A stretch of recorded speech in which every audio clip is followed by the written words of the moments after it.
আজ পুরোপুরি ২ মাস হলো আমি ইউরোপে এসেছি। হ্যালো এভরিওয়ান, আমি সহেলি। আমার নতুন একটি ভিডিওতে আপনাদের স্বাগত। এখানে আসার পর থেকে মাছ বলতে ওই স্যামন মাছটাই খেয়েছি, কিন্তু মনের তৃপ্তি কিছুতেই আসছিল না। আমাদের ফ্রেশ মাছ খেয়ে অভ্যাস, তাছাড়াও আমি কোনো মাছে আষ্টে গন্ধ পেলে সেটা আর খেতে পারি না।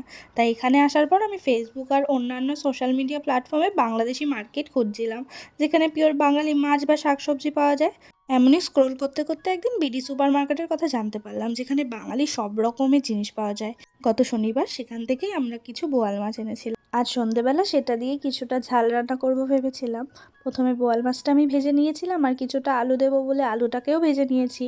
জানি বোয়াল মাছের এই সর্ষের ঝালে কেউ আলু দেয় না, কিন্তু আলুটা আমরা খেতে খুব পছন্দ করি। কিছুটা কালো জিরে ফোড়ন দিয়েছিলাম, তার সাথে রসুনও দিয়ে দিয়েছিলাম, আর পাশে একটা পেস্ট করে নিয়েছিলাম পেঁয়াজ, কাঁচা লঙ্কা আর কিছুটা সাদা সর্ষের সাথে। রসুনের গন্ধটা যেতেই পেস্টটা দিয়ে দিয়েছিলাম। পেস্টটা একটু সবুজ, কিন্তু সেটা পরে ঠিক হয়ে যাবে। তার সাথে একটু হলুদও দিয়ে দিয়েছিলাম। মশলাটা তেল ছেড়ে আসতেই আলুগুলো দিয়ে একটু কষিয়ে নিয়েছিলাম। তারপর দিয়েছিলাম একটু গরম জল, 3টে কাঁচা লঙ্কা। একটু ফুটে আসার পর মাছটাও দিয়ে দিয়েছিলাম। এবার 10 মিনিট মতো মাছটাকে ফুটিয়ে নিয়ে নামাবো। নামানোর আগে কিছুটা ধনেপাতা দিয়ে মাছটা নামিয়ে আজকের রান্নাটা শেষ করলাম।